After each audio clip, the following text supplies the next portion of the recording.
사도행전을 성령행전이라 부릅니다.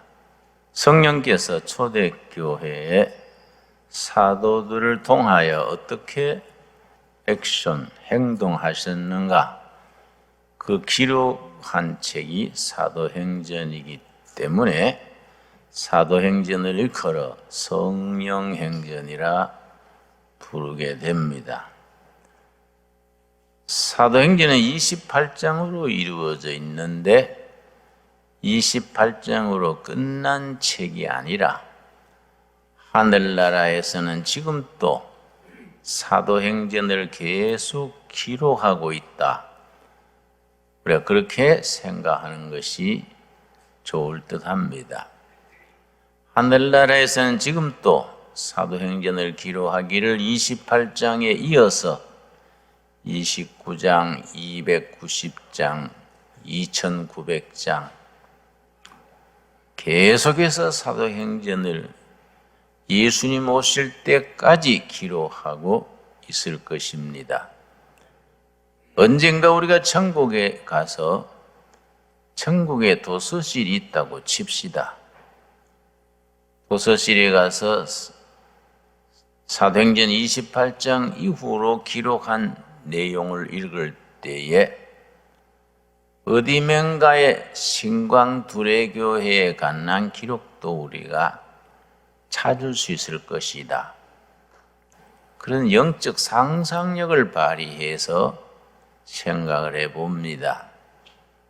우리가 사도행전 신광두레교회 기록이 사도행전에 아름답게 기록된 부분을 읽어야 보람되지 않겠습니까? 처음에는 뭐 할 듯이 했는데 나중에 흐지부지해졌더라 이러면 절단나지요. 우리는 신광두레교회 인생을 투자합니다. 신광두레교회 교인들 전체는 신광두레교회에 우리 남은 삶을 투자를 합니다. 그냥 어영부영 오다 가다 하는 교회가 아니라 남은 삶을 보람되게 멋지게 아름답게 살기 위해서 자랑스러운 신광두레 교인으로서 예수님의 이름으로 교회를 섬기고 교회를 섬기겠다. 그런 마음, 비전을 품고 살아가게 됩니다. 지난주에 이어 오늘 또 사도행전 1장, 2장을 공부하게 되는데 사도행전 1장에 보면은 예수님의 제자들이 마지막 순간까지 예수님을 오해했습니다. 예수님이 승천하시기 직전까지 예수님을 참 인류의 구주로 믿은 것이 아니라 우리 예수님이 어떻게 하면 로마 식민지하에 신음하는 이 백성을 정치적으로 민족적으로 구원해 주실까, 그런 포부를 가지고 예수님을 따랐다는 것이 사도행전 1장에도 분명히 나타납니다. 1장 6절 말씀. 문제는 지금 또 우리가 예수님을 따르면서 복음의 본질을 이해하고 본질적으로 진리 자체로 생명으로 예수님을 따르는 것이 아니라 세상적인 방편으로 이런저런 세상적인 이유로 예수님을 따르고 교회를 섬기는 경우들이 있습니다. 그런 사람들이 중 나중에 엉뚱한 소리하고 교회를 떠나게 되고 섬기던 교회를 비방하게 되고 그 교회 소문 듣고 갔더니 뭐가 나쁘고 장로들도 그렇고 교회도 질서도 없고 사랑도 없고 괜히 자기가 마음에 안 들어서 떠나면서 핑계를 교회에다가 넘깁니다. 예수님의 제자들이 예수님이 승천하시기 직전 마지막까지 예수님을 오해했다는 사실이 우리에게 심각성을 더해줍니다. 1장 6절 그때에 그들이 모였을 때에 예수께 여쭈어 이르되 주께서 이스라엘 나라를 회복하심이 이때니까 이 말의 의미가 뭡니까? 예수님은 지금 마지막 말씀을 나누시고 승천하시기 직전인데 제자들은 뭘 생각합니까? 주님, 우리 민족을 로마 식민지 지배에서 해방시켜 줄 때가 지금입니까?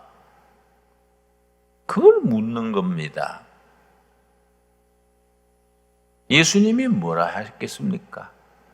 거기에 대해서 기다 아니다 대답한 적이 없습니다. 우리 한반도에서도 일본 제국주의 압제 아래 많은 젊은이들이 일본의 압제에서 해방되려면은 기독교를 방편으로 삼아야 된다. 기독교와 미국을 배경으로 일본을 물리쳐야 된다. 특별히 3.1 만세운동 이후로 많은 뜻 있는 민족주의자들, 나라 걱정하는 청년들이 교회로 모여들었습니다. 그런데 1920년대 초에 교회가 영적인 대로 평양 대부흥 운동 이래로 영적인 데 집중을 하고 조선 독립운동에 앞장서지 않으니까 교회에 실망을 하고 교회를 떠난 사람들이 많습니다. 대표적인 것이 분이 아주 훌륭한 소설가 이광수 선생 같은 분. 그러고 기록에 의하면 1926년 1년 동안에 교회가 민족운동에 앞장서지 않기 때문에 실망을 하고 교회를 떠난 조선 청년이 6만 명에 이른다. 그런 기록이 있습니다. 초대교회 때 교인이 얼마 되지도 않는데 6만 명이 한내 교회를 떠났다는 것이 얼마나 교회에 실망을 했겠습니까? 마지막까지 교회를 지킨 사람들은 복음 자체를 붙들고 예수를 믿음으로 죄 씻음 받고 구원받은 백성으로서의 복음의 감격을 가지고 학대를 받아도 순교를 해도 고난을 받아도 재산이 빼앗겨도 예수님의 교회를 지킨 순수한 복음을 가진 사람들입니다.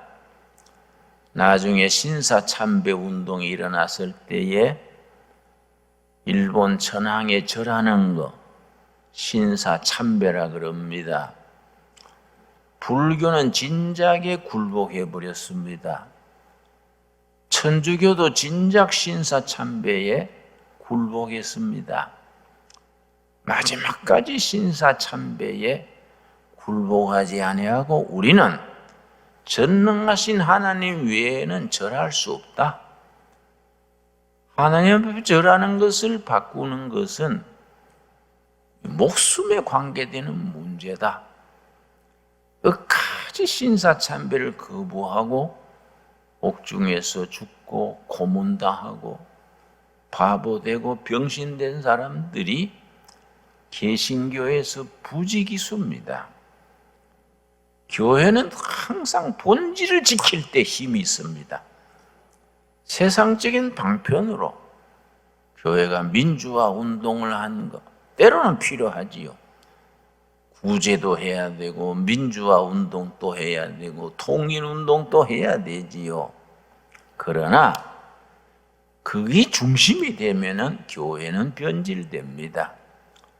복음 자체, 우리의 죄를 구원하시기 위하여 오셔서 고난당하시고 채찍질 당하시고 죽으시고 묻히시고 그리고 부활하신 예수님, 그 예수님을 믿어 구원받은 신앙을 가지고 이 땅에서 사람답게 살다가 죽어 천국으로 가는 것이다. 그 순수한 복음, 사도신경이 고백하는 그 복음 고백의 자체를 붙들고 교회를 지키는 사람들이 역사의 주인이 됩니다. 그래서 이사야서에 다 변질되고 굴복하고 그렇지만은 마지막 그루터기가 역사의 지킴이다. 어느 시대나 그런 남은 자들이 있다. 우리 속담에는 못생긴 나무가 산을 지킨다, 그런 말이 있습니다. 잘생긴 나무들은 제목감으로 베가버리고 대들보로 쓰려고 베가버리고 아무데 쓸데없는 못생긴 나무는 손대지 않고 그 나무가 산을 지킨다, 그런 말이 있습니다. 그렇다고 우리가 못났다는 게 아니고 마지막까지 일편단심으로 교회가 희망이다. 교회가 교회다워질 때 나라가 희망이 있는 것이다. 교회가 있는 한 나라는 지켜진다. 그런 확신이 있는 사람들이 교회를 지키고 그 교회가 역사를 지킵니다. 노무현 대통령이 재임 시에 한 말이 있습니다. 본래 그 어른이 캐톨릭 신자랬는데 나중에 캐톨릭이 잘 안 나가니까 캐톨릭에서는 그런 신자를 냉담 신자라 그럽니다. 냉담 신자가 돼서 캐톨릭에 아주 열심히 나가지 않았는데 대통령이 된 뒤에 한 말이 있습니다. 대통령이 되고 보니 그 기라성 같은 장군들도 60만 대군도 장군 진급을 통해서 다 조정이 되는 거예요. 자기들의 입맛에 맞는 사람을 잡고 별을 붙여주니까 군대 전체가 따라온다는 거예요. 그 섯을 풀었던 검찰도 무슨 부장, 검찰총장 진급을 통해서 다 조정이 되고 경찰은 말할 것도 없고 캐톨릭은 정의구현사재단을 통해서 다 연락하면 다 따라온다는 거예요. 불교는 그 해마다 예산 세울 때에 문화재 보수비 이래가지고 1년에 1,500 내지 2,000억을 사찰에 지원하는 게 있습니다. 문화재 보수비 올렸다 내렸다 고무줄처럼 줄였다 놨다 하면은 불교는 말이 없다는 거예요. 근데 골치 아픈 게 개신교다. 개신교니까 끌어들일 것, 믿기도 없고, 말도 안 듣고, 다 잘났고, 골목마다 골목대장 있고, 이거는 골치 아프다. 개신교는 어떻게 해볼 재간이 없다. 내가 그 말 듣고 그랬습니다. 개신교는 그런 무질서하고 막 가는 것 같아도 개신교는 저력이 있습니다. 개신교는 그 일제 서슬이 시퍼럴 때 신사참배 문제로 아예 교회를 송두리째 없앨라 할 때 한글 없애고 이름 또 일본말로 바꾸고 기독교도 일본 기독교로 불교도 일본 불교로 다 바꾸려 했을 때에 조선 민중 전체가 일본 천황 밑에 절하했을 때에 다 굴복했지만은 캐톨릭도 진작에 굴복하고 여러분 명동 성당에 가면 넓은 광장이 있지요. 본래 이 구규질했습니다. 105인 사건이라고 전국에 아주 나라 걱정하는 인사들 105명이 비밀 조직을 만들어서 3.1운동 같은 만세운동을 전국으로 일으키려고 했던 것이 105인 사건인데, 저 제주도에서 항정도까지 전국에 의리 있고 뚝심 있고 저항력이 있는 인사들을 105명을 비밀 조직을 만들었습니다. 그 조직에서 천주교에도 한 명 있어야겠다. 명동성당 주임 신부를 포섭하려 했는데, 명동성당 주임 신부가 일본 경찰한테 그것을 일러 바치고 대가로 명동성당 마당을 불화받았어요. 참 역사의 죄를 지었습니다. 한국 캐톨릭은 그걸 민족 앞에 사죄해야 돼요. 마지막까지 목숨 걸고 순교자를 내고 피를 토하며 예수 이름 부르면서 죽어간 사람들은 개신교입니다. 이건 복음에 목숨을 걸 수 있는 교회의 힘이 우리 개신교에서 지금도 살아있는 줄 믿습니다. 그래서 어느 정권, 어느 권력이든지 교회를 만만히 보면은 큰 코 다치는 겁니다.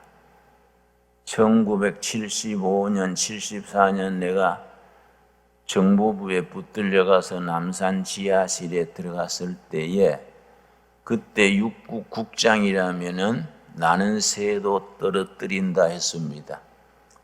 육군 국장 그러면요, 아주 그건 뭐 정치국이 돼가지고 재벌들도 그 앞에 가면 사시나무 떨듯이 떱니다. 내가 눈으로 봤어요. 우리나라의 유명한 재벌 회장님이 내가 감옥에 조사받을 동안에 와서 조사받았는데 마지막 진술서를 사인을 하는데 손을 떠느라고 잘 쓰지를 못했어요. 너무 공포심에. 그래서 큰 기업의 회장도 저렇게 겁을 내는구나. 새카만 전도사 눈을 바짝 뜨고서는 날자 무라고 달가드니까, 응? 육국 국장이 내한테 직접 한 말이 있습니다.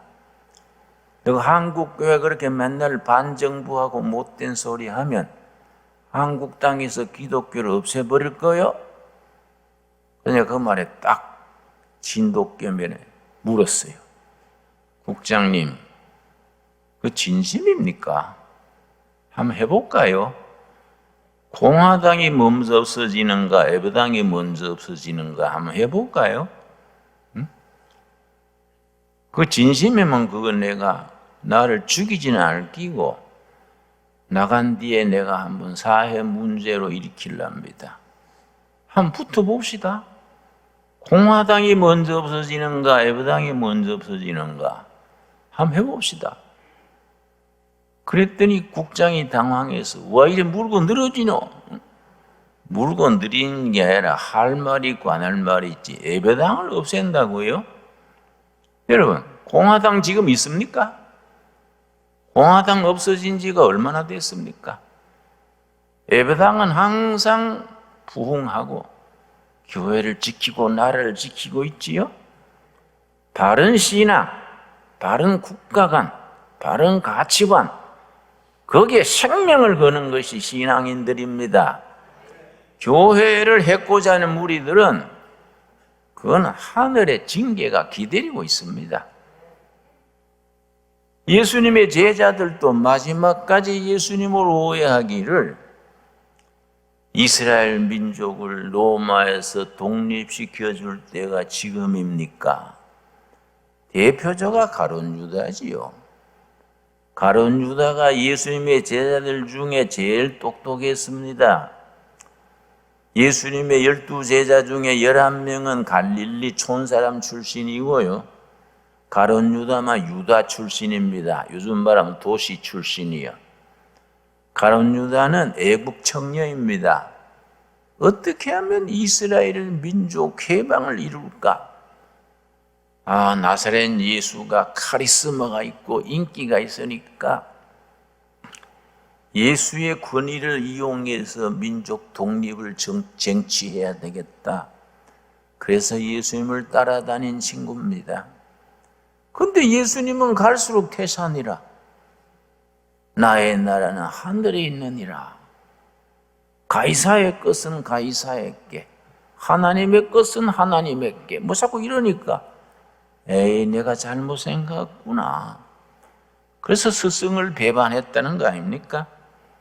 다른 제자들도 예수님이 성천하기 직전까지 복음의 본질, 하나님의 구원 역사의 그 경륜 자체를 생각 안 하고 로마에서 독립할 때가 지금입니까?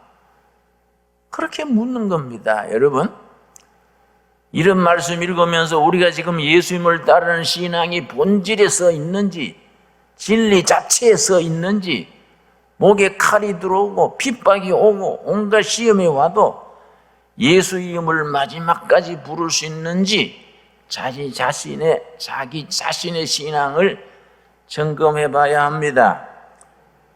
예수님께서 뭐라고 대답했습니까? 그렇다 아니다 전혀 말씀하지 아니하시고 7절 사도행전 1장 7절 이르시되 때와 시기는 아버지께서 자기의 권한에 두셨으니 너희가 알 바 아니요. 때와 시기에 대해서는 신경 쓰지 말아라. 하나님의 섭리 속에 하나님의 계획 속에 있는 것이니까 너희 그 신경 쓰지 말아라. 너희가 신경 써야 될 게 뭐이냐? 8절입니다. 8절. 지난주에 말씀드렸지요? 사도행전 전체의 키워드가 되는 말씀. 독립할 때가 지금인지 나인지 그거는 하나님의 장중에 있으니까 신경 쓰지 말아라. 하나님의 때가 되면 하나님이 알아서 하신다. 너희가 알아야 될 건 뭐이냐? 8절. 오직 성령이 너희에게 임하시면 오직 옹리 다른 길은 없다. 유일한 길이다. 유일한 길. 성령이 임하시면 권능을 받고 두나미스 권능을 받고 예루살렘과 유다와 사마리아와 땅끝까지 이르러 내 증인이 되리라. 증인 기억하셨지요? 말투리아 증인입니다. 나중에 순교자 마트가 거기서 나왔습니다. 초대교회는 복음의 증인되기 위해서 예수 부활을 전하기 위해서 하나님 나라를 전하기 위해서 목숨을 걸었습니다. 예수 부활하셨다 그 말 하는 걸로 사자굴에 들어가고 불에 타 죽고 맞아 죽었습니다. 초대교회는 예수를 전하는 것 자체가 순교로 이어졌습니다. 그래서 복음의 증인 말투리아가 순교자 마터로 같이 쓰여지게 됩니다. 오직 성령이 임하시면 권능을 받고 증인이 되리라. 그 성령이 언제 왔습니까? 2장 1절입니다. 2장 1절 말씀. 오순절날이 이미 이름에 그들이 다 같이 한 곳에 모였더니 호련히 하늘로부터 어디로부터입니까? 하늘로부터. 여러분 중요합니다. 자꾸 땅에서 찾으려고 그러지 맙시다. 한국교회가 뭐의 문제입니까? 하늘은 닫히고 땅의 것만 자꾸 찾으니까 시끄럽기만 하고 냄새가 나고 세상에 빛이 되지 못하고 세상에 쓰레기 더미가 되는 겁니다. 세상 사람들이 왜 교회를 비판을 합니까? 하늘로부터가 아니고 사람들의 소리가 자꾸 나니까. 여러분, 나는 잊어버리지 않는 게 있습니다. 내가 지하철 타고 서울 가는데 청년 둘이 타가지고 막 싸움을 했습니다. 지하철 안에서. 옆에 노인이 듣다가 참 꾸지람하기를 야 이 사람들아 싸우려면 애당 가서 싸워야지 왜 지하철에서 이러냐. 나는 충격을 받았습니다. 난 한국교회를 사랑합니다. 할아버지가 저 경북 청송 오지에서 머슴살이 하다가 예수 믿고 예수 믿어 팔자가 피인 집안입니다. 내가 우리 집안의 유일한 목사인데요.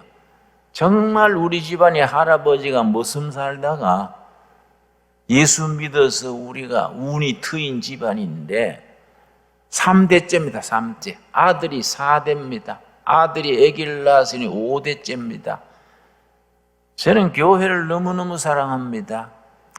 그러나 교회가 세상 사람들한테 비난을 받거나 교회가 잘못된 길을 가거나 하면은 너무 속이 상해요.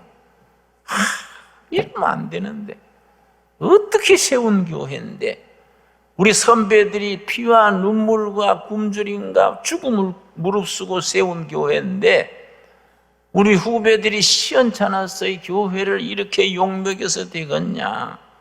너무 속상합니다. 다른 길이 없습니다. 하늘로부터 본질로 돌아가야 된다. 본질로.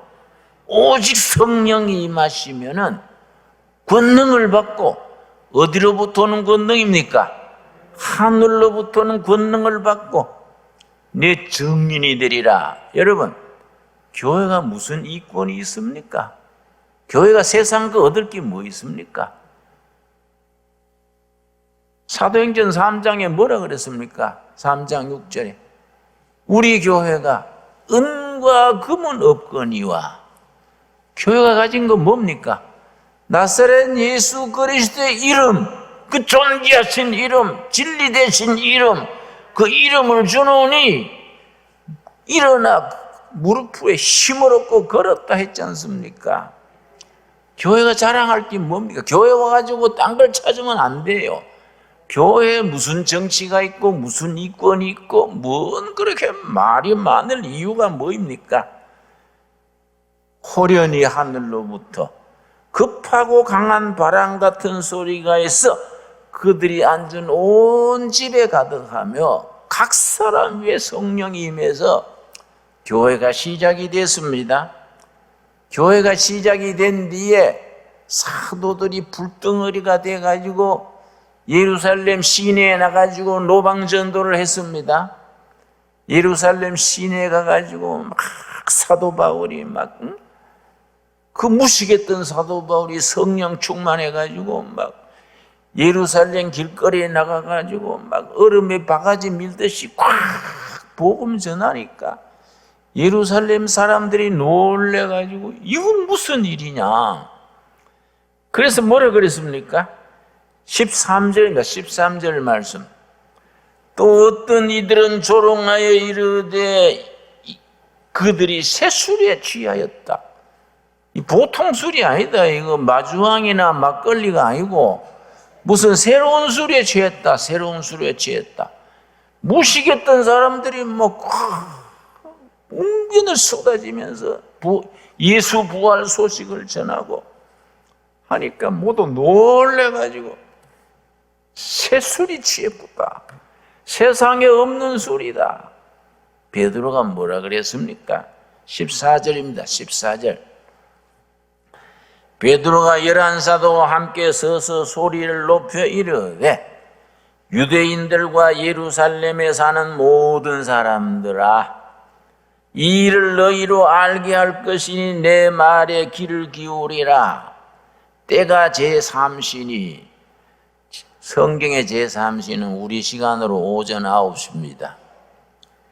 오전 9시. 때가 3시니 너희 생각과 같이 이 사람들이 취한 것이 아니라 술을 먹으면 오후에 먹지 아침 9시부터 술 먹겠냐. 때가 3시니 당신들 생각처럼 술 취한 것이 아니다. 16절. 이는 곧 선지자 요엘을 통하여 말씀한 것이니 일렀으되. 요엘서 2장 28절입니다. 700년 전의 선지자, 이스라엘 민족의 운명이 바람 앞에 등불 같을 때에 피를 토하는 심정으로 예언했던 요엘 선지의 700년 전의 메시지를 사도 바울이 다시 얘기하는 겁니다. 17절 말씀. 하나님이 말씀하시기를 말세 내가 내 영을 모든 육체에 부어주리니 너희의 자녀들은 예언할 것이요 너희의 젊은이들은 환상을 보고 너희의 늙은이들은 꿈을 꾸리라. 700년 전에 요엘 선지의 예언이 지금 이루어지는 거이지 새술이 취한 것이 아니다. 술에 취했다면 성령 술에 취한 것이지 세상 술이 아니다. 700년 전에 요엘 선지가 뭐라고 그랬느냐? 요엘서 2장 28절은 뭐라 그랬느냐?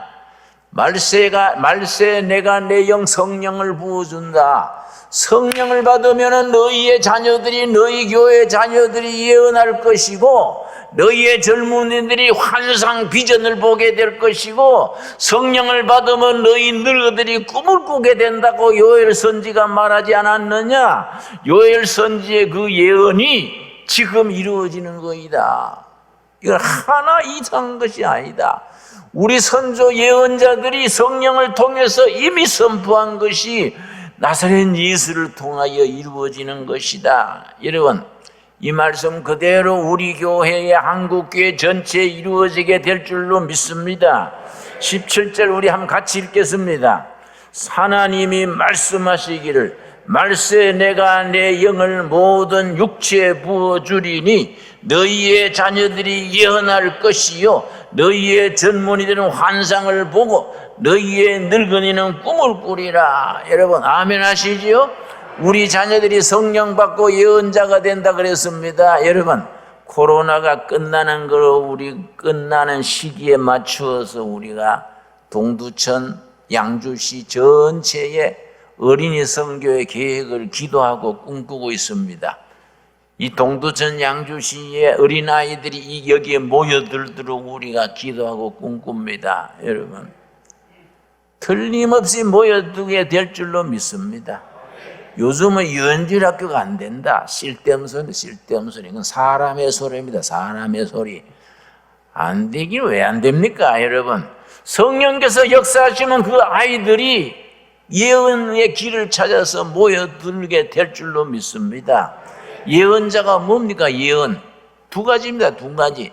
하나님의 뜻을 이 시대에 전파하는 것이 예언이고, 둘째, 길 없는 시대의 길을 찾아 선포하는 것이 예언입니다. 우리 둘의 교회가, 신강 둘의 교회가 길러내는 어린 아이들이 자라서 길 없는 시대의 길을 선포할 것이고 하나님의 뜻을 이 시대의 백성들에게 선포하는 예언자가 된다는 겁니다. 여러분 아멘 하시지요? 믿음대로 됩니다. 믿음대로. 믿지 않는 사람은 이루어지지 아니하고 큰 믿음은 크게 이루어지고 적은 믿음은 적게 이루어집니다. 말세 내가 내 영을 너희 자녀들에게 청소년들에게 어린이들에게 부어줄 것이다. 그들이 하나님의 뜻을 알아 선포하는 예언자가 될 것이고 길 없는 시대의 길을 찾아 선포하는 예언자가 될 것이다. 여러분 이사야서 43장 19절에 뭐라고 했습니까? 여호와께서 광야에 길을 내시고 사막에 물길을 튼다 했습니다. 광야 사막에 길을 여시고 사막에 물 없는 사막에 물길을 트신 하나님께서 우리 한반도에 통일 한국 시대에 길을 여시고 물이 흐르게 하시고 희망이 돋게 하시고 생명의 강이 흐르게 하시는 역사 우리들이 가져야 될 예언자의 길입니다. 말세 내가 내 영을 부어주리 너희의 젊은이들이 환상을 본다 그랬습니다. 환상이 영어 성경에는 비전입니다. 비전. 우리 젊은이들이 성령 받으면 비전을 보게 됩니다. 여러분 모세가 무슨 비전을 가졌습니까? 80의 이스라엘 민족에 돌아가면서 내 민족을 인도하라 하나님의 말씀 듣고 모세가 민족에 돌아가서 무슨 비전을 제시했습니까? 바로왕의 독재 밑에 신음하는 백성들에게 바로왕을 타도하자. 좌파 운동권 방법입니다. 바로왕에 순종하고 천국신앙 가지자. 보수교회가 가지는 방법입니다. 모세가 좌파 운동권식으로 바로왕을 타도하자 했습니까? 여러분, 바로왕이 어째 순종하고 천국 가자 그랬습니까? 약속의 땅, 젖과 꿀이 흐르는 땅, 미래의 땅. 바로왕 밑에 어떤 정치가도 어떤 종교인도 어떤 철학자도 생각하지 못했던 비전을 제시했습니다. 약속의 땅, 젖과 꿀이 흐르는 땅, 가나안 땅을 백성들에게 제시했습니다. 그걸 비전이라고 합니다. 비전. 비전이란 건 뭐이냐? 그 시대 모든 백성, 모든 교회, 모든 젊은이들이 함께 바라보고 나가야 될 미래의 목표, 미래의 깃발, 이걸 비전이라고 말합니다. 비전 없는 시대에 청년들이 자살을 하고 청년들이 이 나라는 헬 코리아, 지옥 같은 코리아다 그렇게 말합니다. 아니다. 한국은 희망이 있나이다. 희망 코리아다. 우리에게 나라의 계기가 길이 있다. 왜냐? 십자가에 예수가 있지 않느냐. 젖과 꿀이 흐르는 약속의 땅이 통일 한국 시대에 기다리고 있다. 그 비전을 우리 청년들이 성령 받고 그 비전을 보게 된다는 것입니다. 여러분, 이 시대에 모세가 많이 나와야 됩니다. 약속의 땅을 보여줘야 됩니다. 10년, 20년 뒤에 통일 한국 시대의 비전의 땅, 약속의 땅, 젖과 꿀이 흐르는 그 젖과 꿀을 세계에 전할 수 있는 그런 비전을 전할 수 있는 젊은이들이 우리 둘의 교회에서, 한국 교회에서 길러내게 될 줄로 믿습니다. 여러분, 교회는 수준이 높아야 됩니다. 우리끼리 모여가지고 목사, 장로, 권사 정해놓고 우리끼리 잔치한다고 되는 게 아닙니다, 여러분. 교회가 그런 교회를 위해서 예수님이 세상에 오셔서 죽으신 것이 아니다 이 말이에요. 예수님께서 이 세상에 오셔가지고 고난당하시고 죽으시고 묻히시고 부활하신 것은 참 진리, 생명, 비전, 여러분, 약속의 땅을 우리에게 보여주시기 위해서, 젖과 꿀이 흐르는 땅을 보여주시기 위해서 예수님이 오늘도 역사하시고 내일도 역사할 줄로 믿습니다. 말세 내가 내 영을 너희 늙은이들에게 보여주리니 너희 늙은이들이 꿈을 꾸리라. 여러분, 둘의 늙은이들이 많지요. 여러분, 둘의 교회는 노인, 신광 둘의 교회는 노인들이 많아. 여러분, 좋은 일입니다. 꿈꾸는 사람들이 많아지는 겁니다. 여러분, 꿈꾸는 사람들이 있어가지고 통일 한국 시대를 꿈꾸고 세계 선교를 꿈꾸고 예수 아시아를 꿈꾸고 중국 땅이 예수 믿는 나라가 바뀌고 예루살렘까지 복음 전하는 시대, 성서 한국의 비전, 그런 약속의 땅을 바라보는 꿈꾸는 늙은이들이 이 교회에 모여야 되지 않겠습니까? 여러분, OECD 국가 중에서 노인 자살률이 우리가 14년째 세계 1등입니다. 대한민국이 무슨 날 때부터 자살하는 수면제 갖고 납니까? 왜 노인들이 세계 14년째 1등입니까? 그들의 꿈이었기 때문에 자살한 겁니다. 배고파 자살합니까? 꿈이 없는 노인들이 자살합니다. 그 꿈을 누가 준다는 겁니까? 말세 내가 내 영을 너희들에게 부어주리니 너희 노인들이 나를 믿고 나를 따르면 꿈꾸는 노인들이 될 것이다.